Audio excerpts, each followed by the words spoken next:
Today's episode comes to you straight from the Foundation Insurance Services podcast studio, your home for elevating voices, inspiring leaders, and building the community one conversation at a time. If you're enjoying the journey, we'd love for you to like, share, and subscribe to the channel. Your support helps these stories reach even higher. I think you have to have the passion, belief, the itch to really want to be an entrepreneur, want to start a business, want to do something. And if you hate corporate life or VC world, then great. Yeah. But I think hate alone most times doesn't equal, success on the other side. Hey there, welcome back to Above and Beyond, where excellence meets elevation. I'm your host, Jan Simon, and this season we're raising the bar, diving into the passion, purpose, and defining moments of leaders who don't just aim high, they live there. Big ideas, real stories. Let's get into it. Hey, I'm joined by three men who've experienced pivots in business, leadership, life, and purpose. LJ Richardson, Bob Flecken, Ted Bleefnick. We're going to unpack what happens when life changes direction, when business changes direction, and when you have to decide whether to stay comfortable or step into something unknown. So guys, welcome. This is my pivot right here. You've already used all your errors. Yeah, pretty much. Let's try some trials.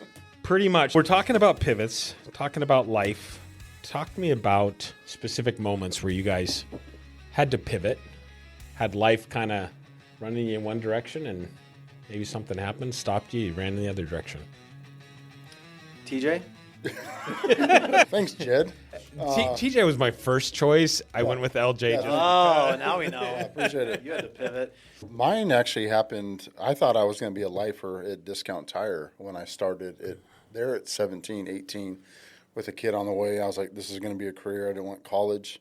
And I was there for 16 years managing a store. And literally at 12:30 in the morning, I decided with my buddy, I'm going to put my 2-week notice in and start a golf apparel business with you. So that was like the big pivot. I mean, we were a single income family of 5, had 3 kids at home. The wife was doing that, and I had a great career, a great track going.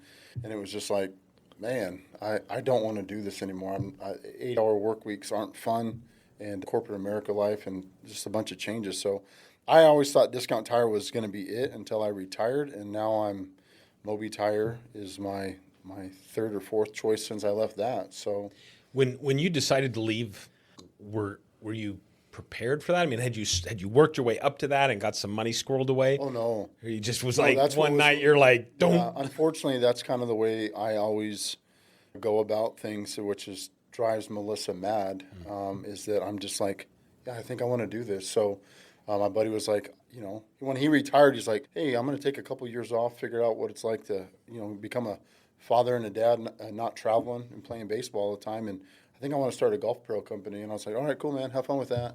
And then I was at this Discount Tire on Lindsay and University, and he lived up the road. And we were doing floors that night. So as the manager, I had to sit there until they were done at 2 in the morning. And we just sat there and talked about what he wanted to do. And that was a Wednesday night. I put a 2-week notice in on Friday. So there was no thought, no preparation. No. So, and then I jumped from a career 4 years later. And I didn't think that was going to be my forever job, but it gave me an opportunity to get kind of back that medical and dental and the security that my wife liked, even though I traveled a lot. But even with that, I mean, we were in the middle of Iowa. If you've ever been to Iowa, there's not a whole lot there. And I was messing around on a tractor tire. My buddies in Nashville had started Freedom Tire Guys in 17 and asked me to come along back then, and I was like, no. And then I just looked at my wife and I go, I think we're going to do the tire thing when we get back home. And she's like, you're crazy. And that was kind of it. I mean, I didn't really have a plan. I just bought a van, took a HELOC loan out against my house, bought a van, and started changing tires out of a van. So, I mean, yeah, it's kind of been, we've been doing this for 4 years now. Did a name change a year and a half ago. But, yeah, unfortunately, much to the demise of my wife, I'll never forget one manager at Discount Tire got mad at me, which happened often, and he's like, you just shoot from the hip, you never think. And I'm like, you're probably right. And now looking back, I'm like, yeah, that's kind of me. So, And you were like, shut up. Yeah, don't tell me what to do. Don't tell me what I do. I know what I do. Yeah, so. Bob? Yeah, so I guess I can go a couple different ways with this, but I think of my life like broken into 2 parts, and one is my 25-year career working for somebody else. And then now I'm kind of doing what I was probably meant to be doing. So a couple of pivots during my career where I was working for a company. I worked for them for about 15 years. And it was really where I got my start. So I had a lot of loyalty to those guys. And what happened was the owner passed away, and he was just a great mentor to all of us. I mean, I wouldn't be nearly where I'm at today had I not been lucky enough to meet him. And so what happens is his wife takes over. She does fine. She does what she thinks is right. But it just kind of changed things, right? So I wasn't out looking for anything. Something found me. And, just kind of having that faith, that leap of faith to take a jump and try something different that I thought would maybe push me in my career to something that I hadn't done before. And so I left there and I went to a competitor. And that was in 2010. And then was with that competitor till about 2017. And that was a great, fun ride. And that's where I kind of cut my chops in working for private equity groups. And same deal. I think what happened for me is I have a sweet spot in business. And that's like when a business is still, like, you can make an impact on people's lives. You can make an impact on customers. I like being out there. I like being front and center with people. I'm not a, sit behind the desk kind of guy, right? So companies get bigger and, processes and different things take over. And then people, they kind of become, in bigger companies, they kind of become inadvertently, they become numbers. Mm-hmm. And, then it becomes about the money and not about the experience and all of the things that helped you get there. And so, again, wasn't looking for anything. And then I got an opportunity to step into a C-suite position. So then I moved back to California, pivoted again. And that was for about 5.5, 6 years where I was CEO of a gate company. It was a lot of fun, smaller business, right in my sweet spot. We made great headway, grew the business, eventually sold the business, and then was sticking around, kind of see if I was going to do it again for another turn, and then just kind of had a mutual separation of the ways and decided, let's get back to Arizona. We could be closer to Carly and the kids, and I've never been happier. Started with a franchise and did that for, a couple years, and then we just decided, hey, let's break it on our own, and that's where we are today. You made a pivot? I made a pivot. Yeah, I think he said it way more times than I did. I didn't realize that was the key word. Yeah. I was like, You got to drink every time somebody says pivot. Should we get time out for another one? Yeah. Ted, did you ever pivot in your life? Away from the brothel? Pivots every time he swings the driver. Basketball court. everyone knows. Yeah. He got out of his car and pivoted. I literally pivoted in my car. I was like, if I'm doing a turn-on jumper. Did you have one of those sit and spins when you were a kid? Not till I was older. I think of it. Yeah, how many times can we say pivot in this, do you think? I don't know. We could count. Do you have one of those automated counters? We could say the first person to subscribe and add the comment and down add here. hashtag pivot. Hashtag a shirt or something. A Mather Brothers water bottle. Heck yeah, that's another. Oh, that's a steal. They're gonna be racing to fill it out. Yeah, I mean, I even in college, I went to this is a Guinness World Record. I went to 3 schools and graduated in 4 years. So that was less of a pivot, more like I didn't know what I was going to do. Out of each one, and kind of I went to play basketball and golf at one. Then I went to a big school. Then I went back to a small school to golf. Mm-hmm. Graduated in 4 years, and I think even from high school on, I was never I'm going to start my own business. I was surrounded by family that was in sales, coaches. A few of them had their own business, but we grew up in a town that was mid-sized, but you just knew everybody. Mm-hmm. And so my grandfather and my family was super connected, and I liked that environment of knowing everyone. They're like, oh, you'll be good in sales, and my dad was in sales. And so I knew from high school pretty much that I would go into sales or corporate leadership and move up the corporate ladder. And so even in college, I was just kind of screwing around for the most part, and I landed an internship with Northwestern Mutual, which is really the best internship you can get. You're doing financial planning, investing.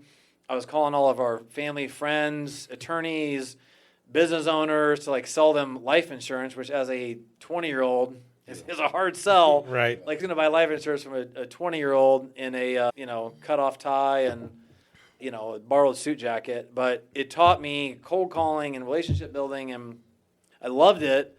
It would just kind of steer me more in the direction of like, hey, I want to go into sales. I want to move up the ladder, get in corporate life. So I grew up south of Chicago where there was no opportunity. And so I was like, I wanted to move to Chicago or somewhere big and start, my career. And I worked for the same company for 16 years. I worked up, ran some big operations, did all the things, got stock, and then at some point that culture shifted in a way that I was like, I don't see myself here anymore. So leaving that company was a huge move for me because I was a lifer. I had the stock, I had the plan, financial plan, and then I left and it just changed everything. And so I continued the path of like smaller startup, VC, private equity type companies where I had all the titles like director, VP, GM, and at some point I still was never like, I'm going to be an entrepreneur yet, but I just started, getting curious and, I bought some real estate and started dabbling in a few things. And then finally I was like, I knew at that point, I wanted to get back into like small business. I think you were talking about small business, community, like making an impact, just being in front of people. In corporate, I'm on Zoom calls 8 hours a day, 10 hours a day. I was working globally, so I was taking calls at 10 o'clock at night, 4 o'clock in the morning. I'm on Zoom 12 hours a day, like just glued to the computer. And just knew I wanted to get back into small business, making an impact. And I wanted to control my own destiny, start my own business. And so it was a huge, slow pivot because I was still working and making this transition to, entrepreneur life and running your own business. So I think that, though, to do it, there's several types of pivots you have to have, but I think it's a misconception that people they're like, I hate my job or I hate corporate, therefore I'm going to go start a business. Unless you're LJ. Unless you're LJ. Then if you can just shoot from the hip and just wing it and sling tires, Done, yeah. it just doesn't always work. I think you have to have the passion, belief, the itch to like really want to be an entrepreneur, want to start a business, want to do something.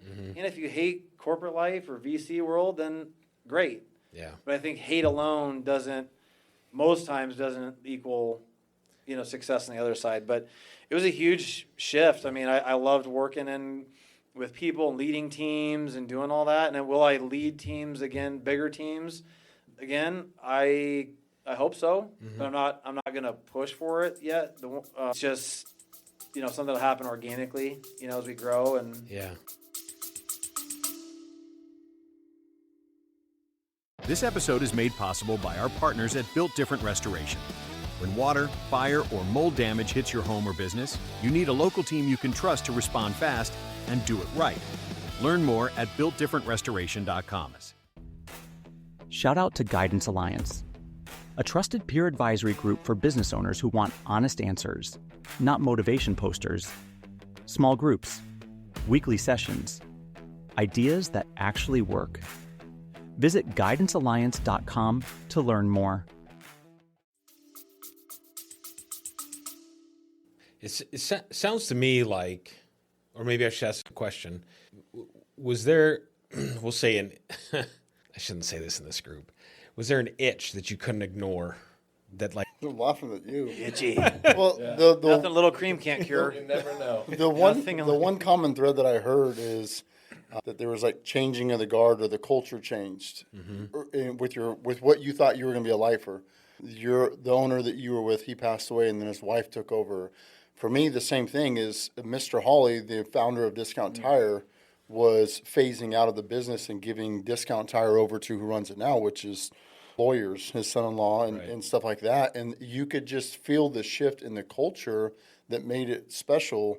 The itch to get into what I'm doing now was really the global company I was working with wanted me to go back to, go to school. They're like, well, you need to have a bachelor's degree. And I go, why don't you have an associate's? Like, I don't do college. Right. So I took 3 classes online, and then that's really when I was like, I don't want to do this. Why do you think that is? Why do you think that is that the companies want a degree? I mean, in something like that. You were working in foundry work, right? Yeah, they wanted, supposedly it was like Chemistry they degree? wanted me they wanted me to be like a national, like a global sales account manager, like oversee the Americas. That was kind of like the path that I had heard, which is why I needed to go back to school. And I got like 3 months into that, and I'm like, no, like I don't want to do this. I hate this. I hate everything about. I hated school when I was going to school. I'm not about to do it at 36, 7 years old. Yeah. And so really the itch was like, I've always kind of just been shoot from the hip. So, and I knew tires, but I knew customer service. That's the one great thing about coming up through, the tire world is with Mr. Hawley running the company back in the 90s or 80s, 90s, and 2000s is like it was inbred in us ingrained in us how to like take care of people. And so it really wasn't about like, I'm going to start a tire company. It's more so I'm going to build a customer service business, and it's just going to happen to sell tires, which everyone hates to buy, but you have to buy them. Yeah. Eventually, everyone's a It's a customer. required commodity. Yeah, Absolutely.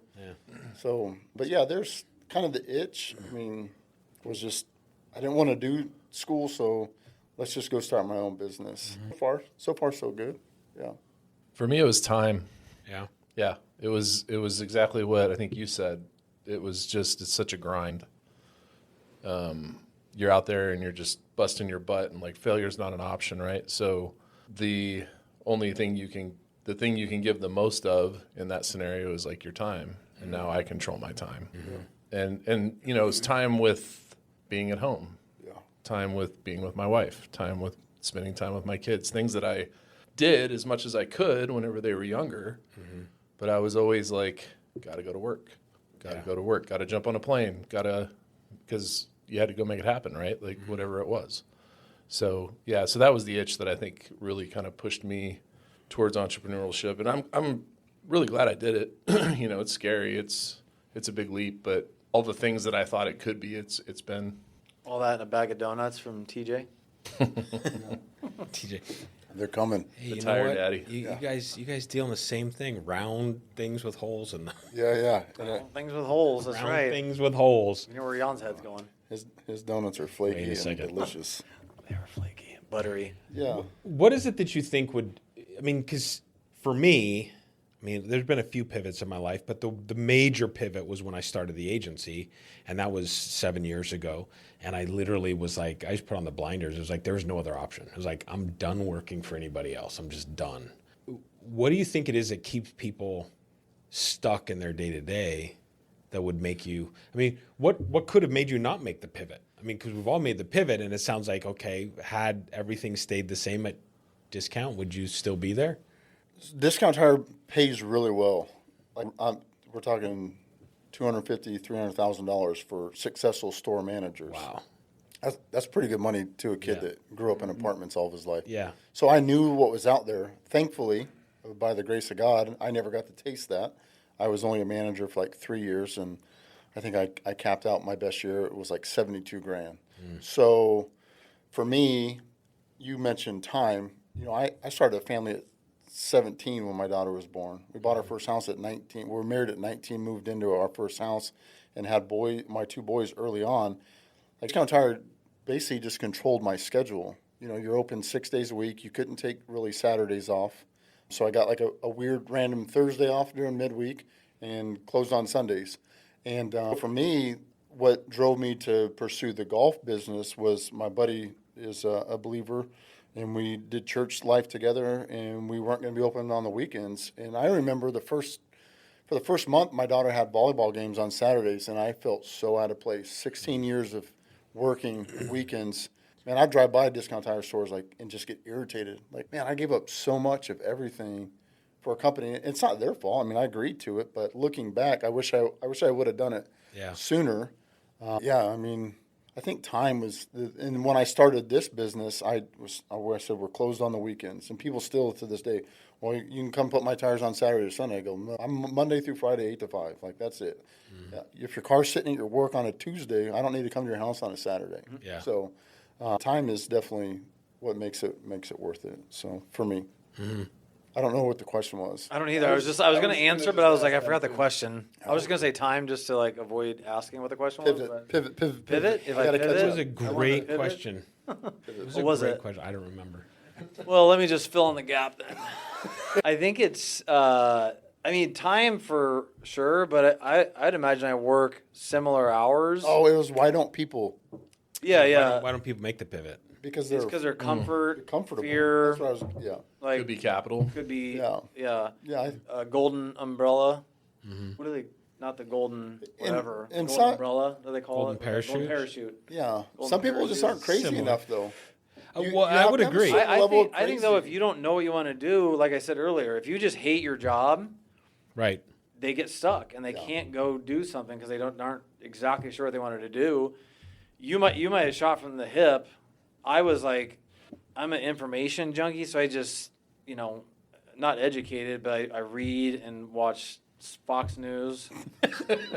I watch YouTube. I just read. Shameless plug. I just read and do as much as I I'm gonna can. have to bleep that out. I don't want to get There's- sued. Yeah, that'll start a whole nother Facebook war with those that will remain nameless. Yeah. I just was like, during COVID, all these small businesses were getting hammered, and they were getting COVID money and just barely staying afloat. And I was like, I want to do small business. I want to do sales, focus on sales. I want to help impact small business. And that's how I started my business, because I saw a specific niche that was going to fulfill what I wanted. But also the data showed there was a massive opportunity for small business that were getting hammered financially. And so it was just a perfect segue for me to do what I wanted, but also based on what the market was telling us. And then every cycle it continues, COVID, and then gas prices, cost of goods is up, right? I mean, every cycle for me is beneficial based on how the financial, stock prices and oil and gas and all of it. It all plays into my favor one way or the other at some point. And so mine was based on, hey, there's a specific niche I can fill there, and also, fill my bucket, based on what I want to do. So it was, I was reading and researching, and not a perfectionist, just more like probably overthinker or indecisive. But I was like, if I'm going to move, I want to make sure it's like something I want to do. Yeah. And I could run off the side of my desk for a while. I didn't have to leave, quit, and then I'm here with nothing. Yeah. So I was able to make a fractional pivot. You're weak. I know. Yeah, hey, maybe I am weak. Fractional pivot. All right. You can leave the room. It wasn't like a shack. It wasn't like a shack pivot. It was like a Yao Ming. Yao Ming pivot, more like an Andre Ayton pivot. Or, Yeah. You look a lot like Manute Bol right now. Oh yeah, dude can shoot. This podcast is powered by Above Par Network, where networking isn't about awkward mixers or endless pitches. It's about genuine relationships, real opportunities, and having a good time doing it. If you're ready for networking that actually works, visit AboveParNetwork.com. This episode is powered by 5 Leaf Financial, expert accountants, tax preparers, and CFOs who help you make smarter financial choices. If you want peace of mind around your finances, visit 5leaf.net.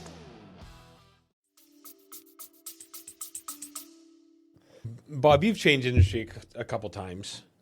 And LJ, you have as well, I guess. I mean, actually, all three of you have. I've been in the same industry for 30 years, but all three of you guys have changed it. Is it harder to change the circumstance or your identity in your circle of influence? Or does that change at all? Does it matter? I like to think I didn't change my identity. I think I think for me it was circumstantial, probably more so. Mm-hmm. And it wasn't like my circumstances were bad. They were great. Yeah. So super thankful for kind of what you said about discount. They were good jobs. They were around good people. Mm-hmm. It was more about hey, and I think, people thinking about doing this are why haven't they taken that step? It's just, you just got to jump. You got to go, and you have to have a big why as to why you want to go. For me, getting to go hang out with my kid on Saturday was a big enough why, Mm-hmm. So I think I think that's what really kind of drove the decision. I never really had pause in, is it going to work, or can we do it, or any of those kinds of things, because I'd done it so many times before. Mm-hmm. And had success. I mean, it's people, right? Everything that we're doing is people, and people just need to be treated well. And you know? So if that's like who you are in your DNA and in your makeup, then I think at the end of the day, that's just who you are. So Ultimately comes down. I feel like it was different for me. I mean, to your point, it's like you are who you are. But when I was in corporate sales and I was doing Zooms and I'd have to prep for 3 weeks for a presentation with a team in China, and like I was different, right? Based on those calls and working with internal teams, like prepare for the calls.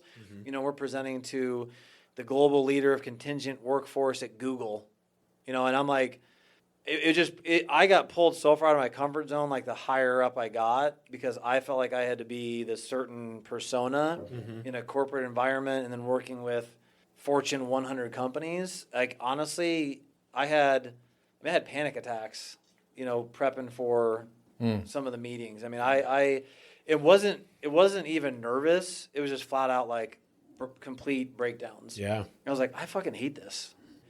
And I knew that going into it, and it was like a slow drip of like, I hate this. And while I was, you know, making my professional change, it just confirmed, you know, how much I hated it, because it just took me so far out of what I'm good at. And that's just, I can totally relate to that. Being myself. 100%. Yeah. I can too. I remember, and for me, I mean, there was a long stint at corporate, but I was in Michigan for a business launch. I was out launching a product up there, and I'm literally on the side of the road in Michigan having, like, I couldn't even get back in the car. Yeah. Having a panic attack. And it was like this weirdest, like, I was freaking out. It took me probably 2 hours to get myself calmed down back in the car. I remember one vividly. We would run these, I'd run an all office meeting, and there was like 50, 60 people that I was, you know, overseeing. We had this big board that we run all our meetings on, and we move these tags. There was, you know, recruiting stuff. So we were moving tags and marking shit, and sometimes it'd be like a 30-minute meeting. I had a panic attack during one of those meetings, and I thought I was dead. Yeah. It was like everything went black. It's an adrenaline release. It was memorable. Yep. Yeah. And I turned around and I was like, oh, like cross-eyed, couldn't see, and Heart everyone's pounding. just staring at me like, it's like one of those movies where everyone's like, Yeah, "No." it's like- and I'm you're like, oh, like complete breakdown. Wow. And afterwards, I went in my office and probably cried, but I was like, that's it, I'm done, I'm dead. Interesting. I'm dead. Call HR. I was like, If I'm I'm dead. not, I wish I was. Oh, I would rather in that Yeah. moment. Yeah. It was extreme, and that wasn't the only one. But it was like you just try to muscle through it. And I'm like, this is. So is it just the kind of the public speaking aspect of that would No. like get Bro, to this you? dude doesn't have a problem speaking. That's what No, I'm it saying. wasn't. I'm It like, wasn't sometimes that. I'm It was like, I need to call your wife and be like, What where's was his it? button? What, like, shut if him you were up. to try to like get Well, in it was- touch with it that, was- like what was it? all of the buildup of like when I took over this operation, we had dropped. We lost 4 big accounts. We dropped 18% in revenue in like 6 weeks. And I was like, it wasn't my fault. It was my predecessor. And, you know, when you transition, we lost some accounts. We lost Yeah. business. But immediately, it was like throat choke to me. And I was like, fuck this, you know. And so it was all the pressure of Yeah. the performance. And then I had to fire 6, 7 of my people. Oh, okay, Got yeah. it? Yeah. Yeah, yeah. So I had to fire, but I'm like, why were these people even Could have been here? 8, 9. Yeah, yeah, But but 6, 7 I sounds was like, better. why are these people here? So finally, I was like, time out. These kids are going to listen to this. Like, yeah, he got it in. He got it. He got it. $20, Billy. It just became a family show again. $20, Billy. And so finally, I was like, time out. I was like, I talked to my boss and my boss's boss, and I was like, this place, I'm wiping it out. I'm starting over. So either you let me start over, or I'm out. Period. Because I'm not going to do this for the next 6 weeks, 12 weeks, and like pretend like, no. I'm starting over. I'm going to clean house. I'll fire 40% of these people and start over. But you have to let me do it. Otherwise, I'm out. Did you do all that? I started to, and then you got out and then anyway. eventually, and very shortly, it was clear they were not allowing it. And so I was like, I took another role in the company, like lateral demotion type of role, because I was like, It's okay to say you got demoted, bro. You yeah, know, it was not the it was best not all the same time. role, and I was like so much healthier because of it. And then I knew it was politics. It was like I had taken over for a female. They needed females to be VPs, and I was like, I get it, but I'm the scapegoat because you guys Is that when you let your hair grow in? Well, I let my beard grow. Yeah. Well, I got the gray. Is that when the mustache? You wear high heels. With No, we weren't allowed to have facial hair. Or, Yeah. So no, this is like, it was that's like a new identity thing. Oh, huh? for sure. It's way better. Oh, I So own it a is business. identity for you. This was a pivot. I just got rid of 2 suits last week. I've gotten rid of like 25 last 3 He years. still got the brown polyester one in the closet. Oh, for sure. You got to keep not that touching one. that. The pinstripe. Yeah. Yeah. Not touching that one. No, that one's staying. Have in going through navigating some of these waters in life, have you had the opportunity to stick it to the man, or have you thought about it? I never even thought about it. Like every job change that I've ever had, it was just 2-week notice, 2-week notice. I just moved on. It was like I didn't have time. Like leaving Discount Tire, here's the 2-week notice. Got in the golf barrel, told my buddy, hey, I'm leaving. Did you second guess the move?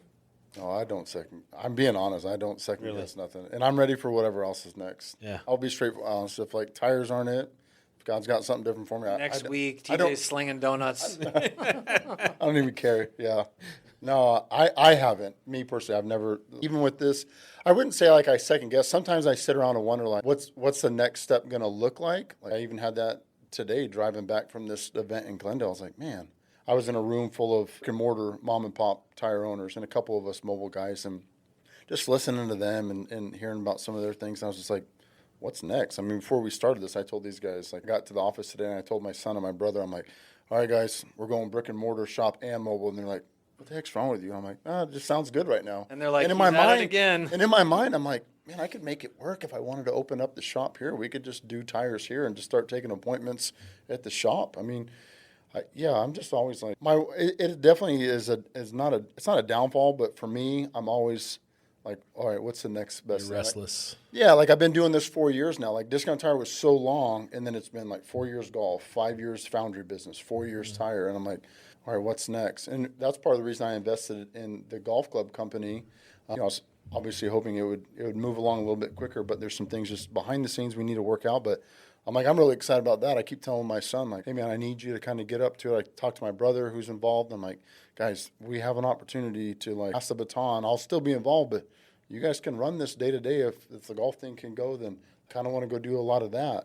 And so, yeah, I think it would probably benefit my wife more if I would stop and just take a deep breath. I was just say, you kind of make me think, and you guys have all been blessed to have the same wife, at least I think, for... 27. Yeah, I didn't make it that long. No. But how does it impact your spouse? Or they pretty much slap you upside the head? You're sleeping on the couch tonight? I'm the same way where I can't even tell her what else I'm thinking about because she'll be like, stop. Like, I can't even tell her. And then I do tell her, and she's like, why didn't you tell me that before? It's just hard because, like, it's just how I'm wired. And I think that she... You know, I end up talking to her about, like, AI and stuff a lot, and she's like, oh, you're a conspiracy theorist. I'm like, no, shit's for real. We're in the most pivotal time of mankind. Mm. And she's like, oh, she rolls her eyes like, it's Fox News stuff. But CNN. I think my business shelf life right now is probably 2 to 5 years. And I might be... Obsolete? Yeah. 100%. Because what we do can be done by... software or other tools. So I think we're strong for a while. I'm going super hard, but I'm also like, hey, what's next? Like, what else is going to happen? I think in your business right now, it's the most pivotal time, or if your business is subject to change via AI or automation, whatever, you got to make a change. Yeah. Like, you're going to be forced to. And if you don't make the change, then other things will force you to do it. Yeah. Well, we're in a good position. I don't have AI changing tires anytime soon. Yeah. Until you have robots doing it. I mean, I'd hire them right now. AI can't cut drywall. Yeah. I always say, just getting back to your question, I always tell everybody that'll listen, like Chris, my wife, is the author of every good decision I've made. So we've done it all together. We heavily rely on our faith and kind of like what the next step's going to be or what this step's going to be, and try not to make decisions too quickly. Mm-hmm.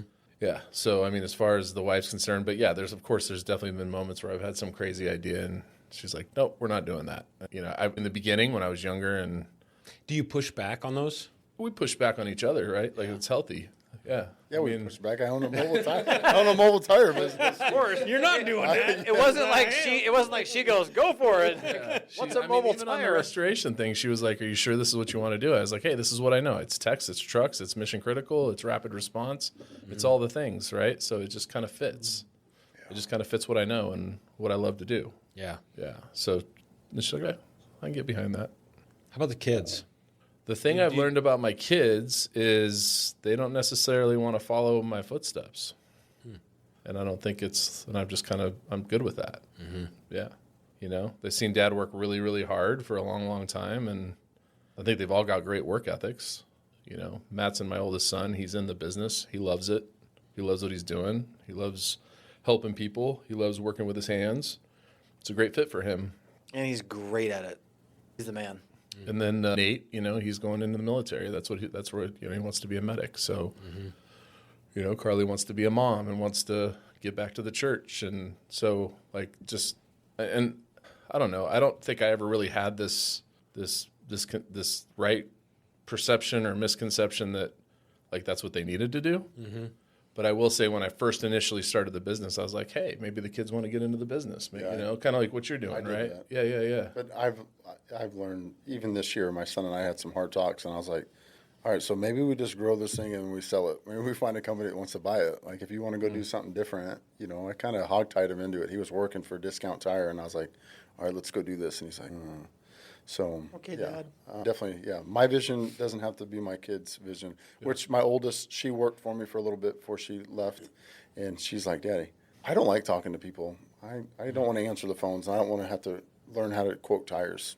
See you later. I was like, all right. And my youngest, he helped out in the very beginning when we used to do a lot of enterprise tires, and he's like, yeah, that's not for me, but, you know, he wants to do Christian apparel and stuff, and I was like, I got the hookups and Thailand and China. I still know people. We can get going. So I think it's important to. I mean, your job is going to be obsolete anyway by the time you're a kid. So don't worry about it. Like this is all about you. Like just you. Yeah. Because AI is going to be running your job. So yeah, you're like, kids, guess what? Figure it out on your own. Yeah. Go do your And own. everybody comes from different walks of life too. Yeah, right. So like how they grow up in their households, you know, like I could relate to you when you said, hey, I grew up in an apartment, you know, like that kind of thing for a long time, at least a big part of my childhood. And for me, it was like, hey, roll up your sleeves, get a job, go out, make money. And that was as simple as it was. Yeah. I think had there been apartments in my hometown, I probably would put them, but we didn't have apartments. Yeah. It's too small of a town. That's small houses. They got them now, though. There are a couple of them. Everywhere. Couple of them.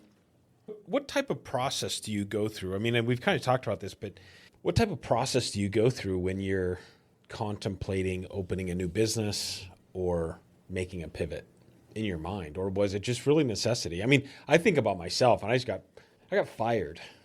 I said, I'm fucking done. I do this myself. I don't need anybody to tell me what to do. I don't need anybody to tell me how to dress, how to show up, how to talk to people. I just do it myself. And I got let go because I was too opinionated. So you started a podcast. Can't imagine that. Yeah, So I started a podcast. I'm opinionated. This guy.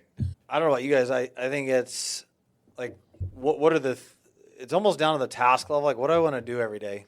What do I want to do? You know?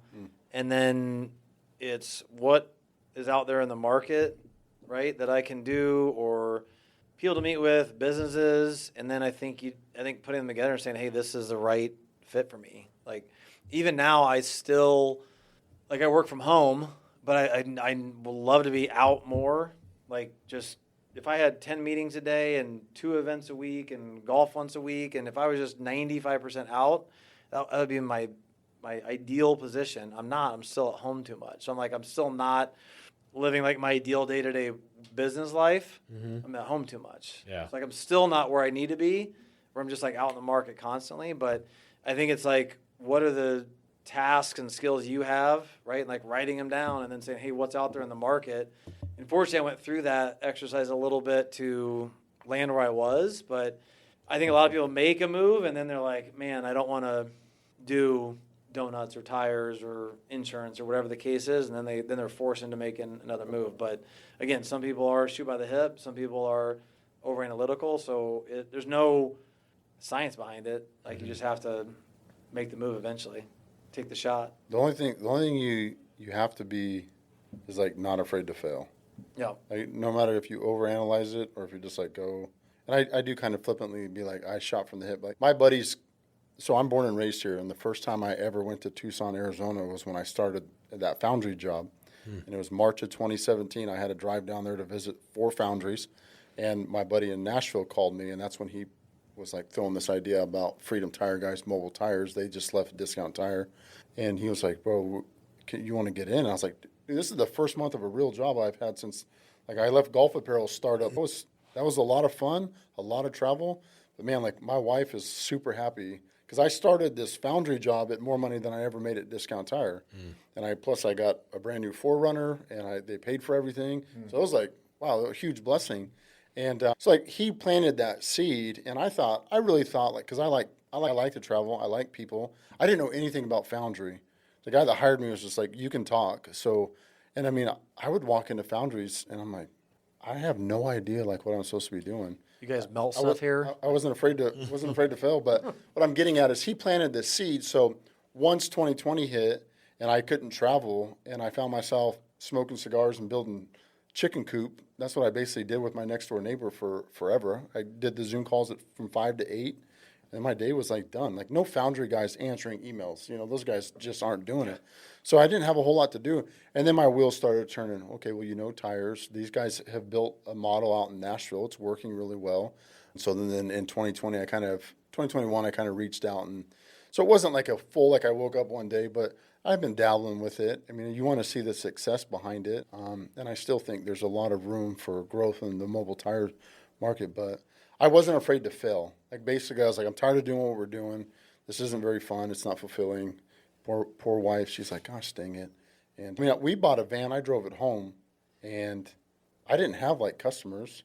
Like we started going to rental car companies. So we did Hertz for 2 weeks, and then I just walked in and lied to the guy that was running Avis rental car. I was like, hey, someone told me to come in and see you about, you know, and he's like, well, go talk to those guys. So I walked 400 yards to the back of the lot, and before I know, first month in business, we're changing 60, 70 tires a day.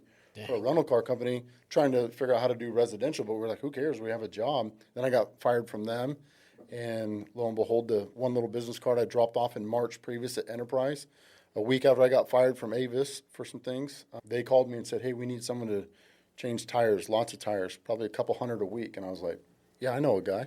So just kind of like, you know, that's kind of how it's been for us. But yeah, I think no matter what, because I'm not an analytical, and I don't really write lists. There's no such thing. Like it's just like, okay, can we do it? Sure, I can do this. But I think in the back of my mind, I knew like I'm not afraid to fail.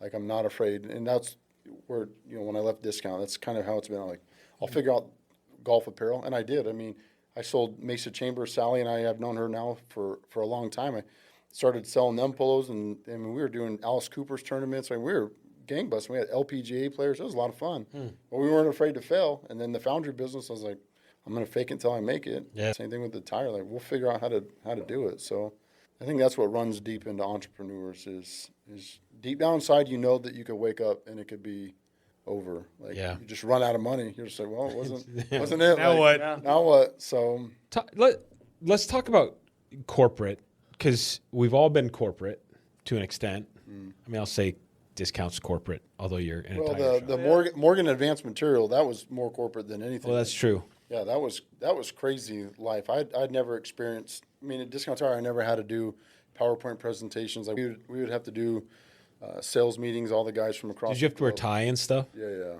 When I started in insurance 30 years ago, and I started with Farmers Insurance. I was an auto claims adjuster. We had to wear white shirts and a dark tie. Oh yeah. And I go to freaking salvage lots in a white shirt and a dark tie. Yeah. I'd be like, this is stupid. What are we doing? Who made this decision? Who decided this is a good idea? We fought that forever. I think finally they allow them to wear polo shirts now, but corporate crap. I used to sell recruiting, like staffing, and I'd go into foundries and like machine shops and suit and tie, middle of the summer, 94 degrees, walking in the back of a foundry, you know, flames shooting, machines running everywhere, and I'm just like in my dress shoes and my suit coat, sweating my ass off. They're like, you want to take your coat off? I'm like, we're not allowed to. We have to wear it. Like, It's interesting because I go back and forth. I mean, I wear a T-shirt and jeans every day, and I go back and forth. Like, should I wear a polo? Should I dress a little shirt nicer? or no shirt? no shirt. Walk around with my single ab. Single It's out. Kager.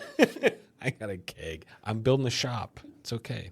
How much does that mean, right? I mean, you get these large corporations where it's like you've got to wear a shirt and tie, you've got to wear your jacket into a foundry. Think about going to a foundry. I mean, I think about dealing with contractors because I deal with contractors all day. If I show up in a shirt and tie, I mean, does that garner me more respect, or do they? I mean, you're in construction. Does that speak to you? No, and I've never honestly been in that environment. I've never been like in the financial services or the insurance. I've always been in the trades. Mm-hmm. So like I think the most has been a polo, some slacks, you know, when you're kind of running one of those businesses. In some of my private equity engagements, certain situations call for a jacket and a button-up shirt, you know. But outside of that, I really can't relate to that component of it. One company that I worked for was very, I think, trying to be corporate in their mindset, and I don't know that it really worked that well. But I think there's benefits to it, right? Like there's a lot of security to having a job like that, and For sure. there's a lot of mentorship that goes on in jobs like that. People start there and then they end up being entrepreneurs just like us. So I see the value of it, but I don't know that I relate to it directly. I think a lot of the companies that I've worked for have been kind of pods of a corporation that, or, you know, even if I was on the other side of it on the executive team, I promoted that. Like, hey, be your own small business, be your own, don't outdress your employees, don't outdress your audience kind of a mindset. Yeah, I just struggle with. I mean, and I'll take it back. I heard somebody talking about our education system and talking about how the education system doesn't teach you to be successful; it teaches you to follow instruction, right? So I think about taking that and moving that into a corporate world where it's like, okay, and I get. I mean, if I'm running a business, I want people to do things a certain way, right? And we have there's time tested processes and procedures and things that we need to do, right? And I don't necessarily and I have a person that I know quite well who does a speech, and he talks about coffee stains, and he says everybody's got a coffee stain, and coffee stain's a first impression, right? We never have a chance to make a Second. right, First impression. first impression, but it's one of those things where I sit and I think about it. I don't know. It's like, for me, can't we just be who we are, right?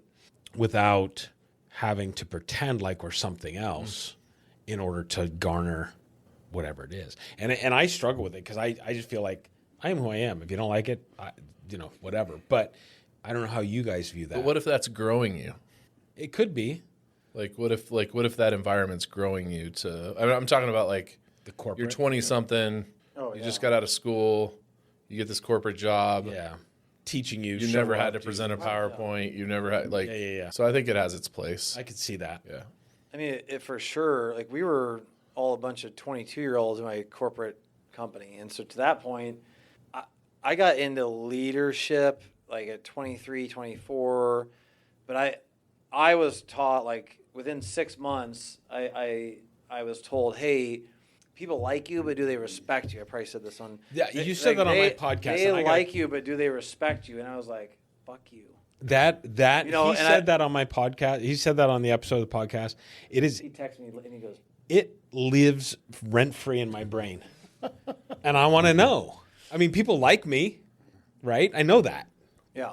I mean, I gave you How my, the fuck do you know I gave people you my money, respect you? so I respect Well, you. and you're going to ask them. Right, dude. Or is it question. I defined hate by you if for they that. buy from you? Fucking hate you. Like, does your phone ring? I mean, maybe that's maybe that's respect. You Yeah, can't no, it really- does, right? Yeah, so Do people show up on time when they're going to meet with you? I mean, I guess. Dude, we were here on time, bro. Don't. We got But here at 5. TJ. Bro, why you bring yeah, you called me. You don't even know my name. Oh, okay, Jan. But do you like me or do you respect me? I did tell LJ that we were sitting in the parking lot. I was like, let's just wait 10 minutes and see what Jan does. Yeah, you did. it was more me. I was like, where are these guys? I'm Yeah. just sitting here. Bob was here way early. But I cannot show up late because I was trained at 22. They're like, we start at 7:30, so I show up at 7 o'clock, 7:15. And I'm like, if I make 10 more calls than the people next to me between 7 o'clock and 7:30, I'm going to beat them. If I make 20 more calls from 7:30 to 8 o'clock, I'm going to beat them. I'm like, I'm just going to beat them in the ground through my discipline. How And do I you did not that let I did that at 22, 23, 24. So it set me on a trajectory of like moving into leadership, those habits. But at some point, I was like, I'm not even being my authentic self.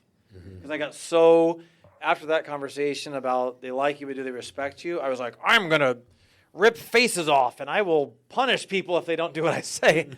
And it served me for a while, but then it was like the panic attack and other stuff. I was like, I'm just not being my authentic self. Interesting. And I was a good leader. I mean, there was moments where I was a great leader, but when I pushed beyond being my authentic self, then I was an asshole. And it was like, I was like, that's not me. And that's when it hurt me personally. It hurt my family probably. And I just showed up in a way that was not my genuine self. And so I think there's a discipline to it. I used to carry razors in my desk, and if someone didn't shave every day, I was like, here's your razor. I was like, go shave. Really? Just like that. I was like, Dude, really? I was like, here's a razor. I was like, go Dude. shave. And they're like, I shaved last night. I'm like, you didn't shave this morning. I'm like, go shave. I would have walked out And the I door. I was gonna I say, know. he's the dude we all talk about right Dude, now. I'd be like, Who are you? Yeah. I know, literally. I was like, who am I? I would be like, you're actually kind of a pleasure to be around now. Yeah. I mean, Kind of. The keyword. well, somewhat. Somewhat. yeah, but there's Seriously. a balance of being a better version of yourself, but like still being authentic. Were you doing that because that was what was modeled for you? Yeah, I just wanted to be Or the was it a best. control So I was thing? like, everything I did, I was just like, I just am gonna do the best shit I can at everything I do. So I'd show up at 7 o'clock or 6:30, and I was like, I'll make more calls. Whoever shared an office with me, I felt bad for him because I was like, get on the phone. Like, I made the mistake because years later, someone may or may not have been my wife. She said, stop trying to make them like you, and I was like, damn, that's. Because I was like, Did she they're say not like me. stop trying to make them like you, or did she stop trying to make me like you? Well, not her. She knows better. She would never go there. But it was like everyone's different, and like I want to get the best out of you, but it doesn't have to be on my terms or the way I do it. Yeah, like who I were think you? that's what you were kind of saying. Yeah, but who earlier, are you like, serving in that moment Right. when you're handing a guy a razor and saying go shave? Is it the company That or was the not. people? That was the company, 100%. Yeah. But if I shared an office with someone, I was like, I'm going to show you how to work hard, and that was the right mentality. The way I did it was probably not the best. Yeah. Were you willing to listen to people when they had ideas outside of what yours were? Oh no. I mean, that's just crazy to no, me. because I was trained that way. Yeah. Like my real me was like, hey, if you need to get 10 meetings next week, I don't care how you do it. Just get tell me how you're going to do it. Yeah. And you want 24 hours to tell me? You want 48 hours? That's the real me, is like, tell me how you want to do it. And if you're like, dude, I don't know how to do it, then I'll help you. But That's the corporate I know. Yeah. Well, no, that's the real me, what I should have done. The corporate me would have been like, do this, do that, do this. You have 5 minutes to do it, and then I'm going to check in on you. And then you're going to, I mean, that was how I was delivering it, was the corporate way, versus I should have been like, hey, how can you get to this end result? So I was actually talking to somebody about this today because it was like we have an opportunity to bring somebody in and help us with our processes because we've taken on a new vertical in the business. And so it's like, hey, how do we transition to being really good at this? Chicken coops? And create, chicken coops. We're building chicken coops. How do we get really good at this and create at least a similar customer experience to what we did, in our legacy side? And as I was thinking through it and I was talking about it, I go, look, I think what I'm trying to get at, and this is what I meant by the corporate comment, was like my heart is to mentor people. My heart is to help people develop and to grow and to get to the next step and whatever it is, whatever that means to them. Mm-hmm. What I don't want to do is create a culture of like KPI driven, you got to get this done, where are your numbers? Because first of all, it doesn't make me feel good. Second of all, I don't even know how productive it is. Like I think then you are becoming about the money. You're not becoming about what your kind of core values are and why you started off. And I know not everybody has teams and all that kind of stuff. But with that being said, you have a team, you have an obligation to that team. How are you developing that team? What does your leadership style look like? And if it's like coming from the right place, then people will want to do what you want them to do. Big thanks to Maritime USA for sponsoring the show, helping businesses simplify payment processing and reduce unnecessary fees. If you're tired of overpaying to accept cards, it might be time for a better option. Learn more at maritimeusa.com. This episode is supported by Rocks Ink Calligraphy, where every piece is created by hand and designed to be remembered. From custom calligraphy and engraving to live event personalization, Rocks Ink turns meaningful moments into lasting art. Learn more at rocksink.com. But I also have to imagine you hire smart people, not say listen to Bob all the time either. Yeah. I mean, Well, that's a try to, mistake. yeah. That's a mistake we all make. Is like, and I've been hired to do something, and then they're like, no, and I'm like, bitch, you hired me to do this. Like, why are you telling me no? That was my last job before I started the agency. I was hired, and I specifically told them, if you're looking for somebody to do this, that's not me. I'm going to do this. Because if you want me to do this, I will stay where I'm at. I'll build my book of business. I'm perfectly fine. Right. As soon as I got on board, it was what I said I pivot. wouldn't do. Yeah, it was what I said I wouldn't do. And we butted heads for a year and a half.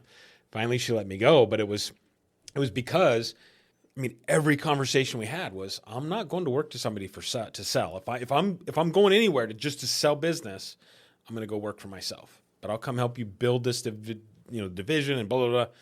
As soon as I got on board, how come you're not selling? It's like, that's not why you hired me. Right, right. It's like you hired me to manage this opportunity and grow this piece of the business, and I wouldn't move. I'm like, I'm not. And she's like, you had this multi-million-dollar book of business over there. You should have just brought it with you because I could have. And I'm like, no, I'm not going to yank my clients around because you saw an opportunity, right? So did you tell her that, or did you just? Oh no, I told her. Yeah, we went round and round and butted heads for months and months. And then she called me into the office. She sit me down, and her little guy was with her. Little HR guy. Yeah. And, well, he was, another manager. And she's like, I need to talk. And I'm sitting there, and he had a notepad and a paper. And he's like writing things down. I'm like, do I need to get paper to write on? She's my attorney. No, I don't think you. And she had an envelope next to her. I'm like, we're just talking, and I look at her and I go, are you letting me go? And she goes, well, you have to understand. I'm like, are you fucking letting me go right now? Oh, God. Never been there. I said, just stop right there. I don't need any of your BS. I will get my shit, and I'll be out in an hour. Yeah. Stood up, walked out of the room. Yeah. But dude, the thing about that is it's like the one word that over the last 5 years for me has been like transparency. Yep. Mm-hmm. And you or that situation is like there's just not enough transparency. Yeah.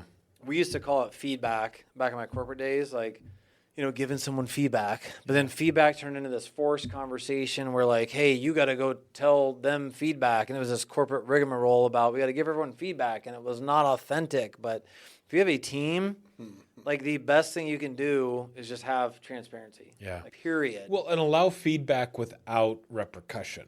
For sure. Good and bad, right? I mean, I tell people all the time, look, I'm not perfect. I just do shit because it's the way I've always done it. If you see something we can do better, tell me. But don't just say, this sucks, right? Right. Say, this sucks, but I think we could do this 100%. and we better. Well, I would always say, don't bring me problems, bring me solutions. Yeah. And I don't mean literally don't bring me problems, but if you bring me a problem, have an Give answer me a for solution. it. Like, Yeah. Give me, back Hey. it up. I'm all for it. Right. I will back you 100% if you give me a solution with the problem. Or even say, I had this idea. I think we could possibly do this. And we'll vet it. If it doesn't work, good. If it does, awesome. Yeah. And I'm going through that right now with AI stuff. It's like trying to figure out, okay, because there's a lot of redundancy in what we do. It's like, how can we get AI to do some of this work that doesn't necessarily have to be keystroked by somebody sitting at a desk, right? Anyways, so. Good stuff. Yeah. I would got a question for you, Ted, because being in sales. Hit me with your gooder question. And maybe TJ, you could answer this too. I bet he's got great peanut butter jelly donuts. Peanut butter. You have peanut butter and jelly donuts? No, the real TJ. I got Uncrustables. I'm just kidding. No, but seriously, and Bob, you may know too, but you talk about pounding the phones, and I've never, and I've been in sales for 30 years. Yeah. I have never liked pounding phones. In fact, I hate it with a passion. I don't do it. I haven't done it with my business at all, even ex-clients. It's like, I'm not doing that. How do you get past the no, the constant no? I mean, because it's, what do they say, 10, 3, 1? Yeah. 10 calls, 3 yeses, whatever one, ratios one, are, yeah. How do you deal with that? I think it's just more about a mentality. It's more about like anyone that I've ever mentored or shared an office with, I'm like, you're just looking at this the wrong way. You're looking at this as like a task, or I'm like, if you look at it as a game or as a challenge or as a contest, like I'm like, did you play sports? Yeah, I played soccer, football. I'm like, why did you play? Right? Because of the thrill of the win and this. And I'm like, then look at everyone used to hire athletes, right? You know, football players, or not all athletes transfer into business because their prowess on the field doesn't always translate into the office setting. But if you have the mentality shift that you're like, this is a game, or you're competitive, or whatever the case is, A, it's mentality, and then B, it's you only fail or get nervous or anxiety by not being prepared. Mm-hmm. So much of it is just preparation. I have always liked cold calling. People don't like to be sold, but they like to talk, right? And so your email ratios, if you run email campaigns, is like 1% hit rate on email campaigns, and then it's, 5% of that. So your ratios are dwindle in emails, but phone calls, your ratios go way up, right?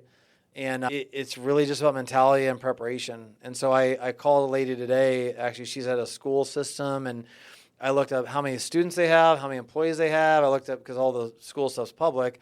And so I was prepared for the call. And she was like, and I caught her off guard, and she was surprised.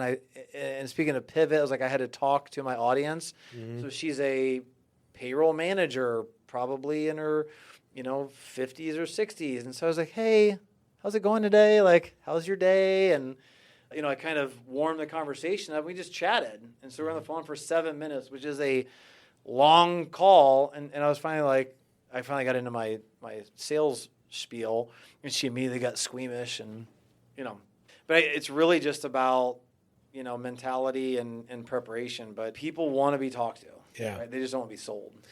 LJ, how do you get business? Are you referral? Do you guys do outbound sales? Yeah. And I said LJ. Yeah. Oh, I was confused. I was like, Yeah, like, wait a second. Wait, is Wait, he talking not to me? TJ? New identity. How do you sell donuts? Wait a minute. TJ's going to listen to this and be like, what the heck happened? Like, it was Gonna way show back up in the at Outcast introduction. tomorrow morning. Yeah, I probably should. Sales for us now are pretty much just like word of mouth. I mean, we have quite a few fleet accounts, but like our biggest one was just me handing out business cards for rental car companies because I knew that was a good ticket item. But I don't really do a whole lot of. I don't like to do stuff like that, which is why it's May, and I've procrastinated. I have a list of businesses within a 10-mile radius that I just need to walk in, and I just hate it. I always feel like I have something else that needs to get done.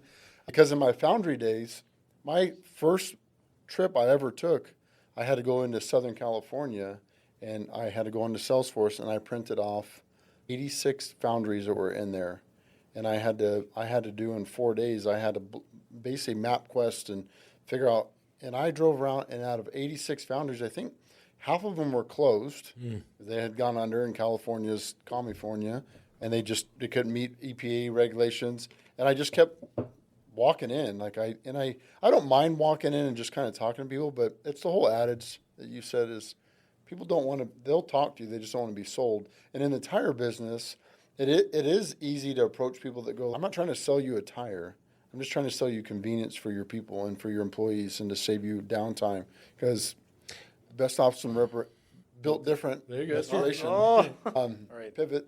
If his guys are out on a job site, how much is it costing his company?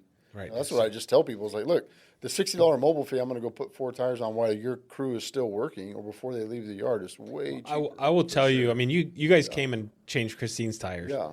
She came and she goes, she's calling everybody. Yeah. She's like, I didn't have to leave the house. Yeah. They came to my house and changed the tires. And I'm like, I was telling her, I'm like, we'll have LJ come out and Here's your change salesperson. tires. We'll have him come out and change tires. And That's she's kind like, of what we're hoping. I got to schedule it. I got to do this. I'm like, why? You're home on Fridays. You work from house on Fridays. Yeah. Just have him come out. But I got to do this, do this, do this. It's like, okay. Finally, she's like, okay, I just need to have him come out. And then she was, Like it was a big deal, right? she- Like, oh, yeah. Like it's planned out. I'm like, Well, because in her mind, it's going to Big O or to Discount or whoever it is, waiting for 2 hours while while they're doing whatever it is they do. Hell, I went to whoever it was the other day, Discount, to have my tires filled on the truck. Yeah. It took me 35 minutes to get through there. Through that little line. Yeah. And it's like, the light came on. I'm like, I just need to get a tire. And I didn't want to pull out my compressor to turn on. So I thought I'll just pull in there quick. 35 minutes. yeah, it's I mean, we bank on word of mouth in this business for sure. I mean, it's word of mouth. I mean, some businesses that we've got is because they know other people in the industry and they're like, hey, call these guys. So I'm a people person, but I'm not a cold call. I'm like I cringe at. I'm like, I hate it. so note to self: if anyone wants a commission-based sales job, come see me at Moby Tire. Ditto at Foundation Insurance. Yeah, I'm like, Huge salaries though. Huge salaries. I have a great compensation No package. commission. Big salaries. Bro, Company car. tires are Pension. There ain't much of a salary, but I got I have a base salary I'd pay, but anyway, I just don't want to do it. Free insurance, free tires. Yeah, free. What's that? Free insurance, free tires. Yeah. Yeah, Bob, how about you? How do you guys get business? Well, first of all, I just want to say I met you yeah, at an event, at an APN event. yeah.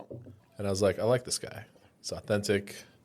I don't know if you remember that but when we first met. Feelings to yourself. Yeah. Hey, man, I'm just saying. Getting a little bit I uncomfortable. know, it's the drinks. One more peanut butter and jelly. Jellies. So, yeah, more PB&J. And then we gave you guys a shot, and I won't go anywhere else. Yeah, thank you. So wherever our guys are, you'll come out to them. And you're right. Them being productive on the job site, that opportunity cost that we would lose if we were sitting in line at Discount, it's a no-brainer. But same for your team. I mean, you guys, we've been in 4 or 5 different houses, and my wife's an interior decorator. We've had lots of contractors and stuff, and same for your guys. I mean, you guys, restoration's an emergency, panic. Oh my God, what's it going to cost me? And your whole team, you're in the right business because of your approach and the leadership you've given to your guys. I mean, they show up the same way, and it made it super seamless. They were talking the right audience. But I think that's why we're all in different businesses, which makes it nice. And I think the approach and how you sell and how you get business, I would always refer you guys. Haven't done your tires, but I mean, that's, Yeah. I think so much is word of mouth now because of what we do and the networking that we do and the word, social media and Facebook. I mean, everything is based on reputation and the experience they have. And so that's why I'm not afraid. I mean, it's funny because you guys talk about not selling. It's just a weird. It's a fine balance. And even you said that to me before, a while back. You're like, I hate selling. I hate cold calling. I'm like, why don't you ask me for my business? And you're like, I don't know. But it's maybe I'm afraid of rejection. Right. I mean, I don't ask people for business. I mean, really. I know this guy. I was like, hey, can you get me some quotes? My stuff's going up through Farm Bureau. He's like, oh, yeah, sure. I'm like, well, you just saved me a couple $100 a month. What the heck's wrong with you? I know, yeah. I'm like, gee, way to do yourself a favor. Way to not ask for business. I guess maybe it's an individual thing, like a worthiness thing or something. I don't know. You're worthy of insurance. We like you. We just I don't understand. respect you. I understand. How do you get business? What is it like with you? Well, I'm still learning, Yeah. for sure. But, I mean, you had Brian on your podcast a couple weeks ago, He and drinks a lot of beer. it's fine. It's when he's at his best. Fine. I met Brian through another member, Mark, with Cardinal Clean. He's an APN guy. And I just said, hey, I'm looking for somebody that does business development. Do you know anybody? He's like, I know a guy. I don't know how interested he is in coming back into the industry. I know he's kind of taking some time away, but, we met. Took a little coursing on my side to kind of, because he had some bad experiences in the past with other restoration companies. And he was, for him, what mattered to him was like, hey, I just want to make sure that I have time to take my kids to school in the morning, sometimes pick them up from school and all of that. And I'm like, you got it. Yeah. So he came in and he's really helped us definitely commercially, but he's just a relationship guy. I mean, he's just a guy that, like everybody here, just somebody you want to hang out with, somebody you want to be around. And then also Shayna, she's a phenomenal brand ambassador. She's our marketing manager. And, they've both been in the market for a long time. Met Shayna very early on. Whenever I first opened the business, I went to a Mesa Chamber deal. She was there. She actually reached out to me. Just thought she was like the friendliest person ever. And so both of them go out and they do business development. And then, from there, it's a lot of word of mouth. And then, we continuously try to work on some of our online presence and marketing and things of that nature. So I would say a combination of those things. And then, if you do a good job, people tell people about you. Yeah. So I had a guy asked me one time, he's like, how involved are you in the claims process? It's like, really, I'm not. I mean, we get calls. Typically, if a client has a water loss, let's say, they're calling restoration companies like right now. I need somebody to get rid of this, right? And then we're dealing with the restoration company. We get the claim filed. But then from there, it's hands off unless something's not being taken care of. Sure. We get a lot of situations where the contractor just disappears. And it's like, okay, how do we get this back on track? But it's interesting. So, but finding good restoration companies, honest restoration companies is tough. It's tough. And Brian's one of my favorite people. Yeah. I mean, he's awesome. Good so, dude. but how has pivoting? Is it 26 times? Yes. How has that changed your view or your perception of success or what success can be? Guess I can go first on this one. So what I'm really learning is how to be in a small business. Never done that before. And kind of how small the world is and how small the community is. And that people just hold on to every little thing, as to where I was came from a world where I was like thinking of things more globally, right? So I would say that's my biggest opportunity to continue to learn is, and I think you just kind of do it one customer at a time, one opportunity at a time. Mm-hmm. I focus more on that than I do any kind of like outside noise. I don't know if that addresses your question directly, but for me, that's the first thing that came to mind whenever you said that was, what am I learning right now? And how has it kind of changed my perspective? I'm not reporting up to a board of directors anymore. I'm not putting together a quarterly deck that tells them how the business is doing. My board of directors is my team now. Mm-hmm. Yeah. I have another question for you, but we'll let you guys answer. Yeah. What was the question? I forgot, so I was going to let you go. No, it's about, he said, Pivoting? I think it's about pivoting. Has pivoting changed your idea or your perspective of success? What it is? has pivoting changed my idea of success? Nice. What is success to you? I don't know if I ever asked you what your idea was success was. Right now, at 45 years old, with some life experience, grown adult kids, a wife that's put up with me since we were 17, it has nothing to do with my business. Absolutely zero to do with my job. You should take care of your wife. I am trying my best to love her the way Christ loves the church and be very. My wife has put up with so. I think she's pretty good looking. Man, work is business. This business thing is just business thing. I swear to goodness, I could pivot tomorrow and just go do something different. My life wouldn't. As long as my faith is grounded, my relationship with my wife is grounded. That's success to me, man. Yeah. Like, I honestly, I don't care about. Not that I don't care enough. Like, I want to see the business succeed, and I love the idea of my son and because I got my son, brother, and nephew working for. I love the idea of that. It's a great idea, but I've taken a lot of things for granted over the years, and I've done a lot of things that, without asking for anyone's permission. I think at the end of the day, man, success is hanging out with my family, being with my wife. My wife just started going. She went back to school this year to be an herbologist. She loves natural medicine, and so like seeing her at 45 years old go, I want to do something different. Like, that's success to me. I'm like, I'm just trying to make a paycheck and grow a brand and be the cool tire guy.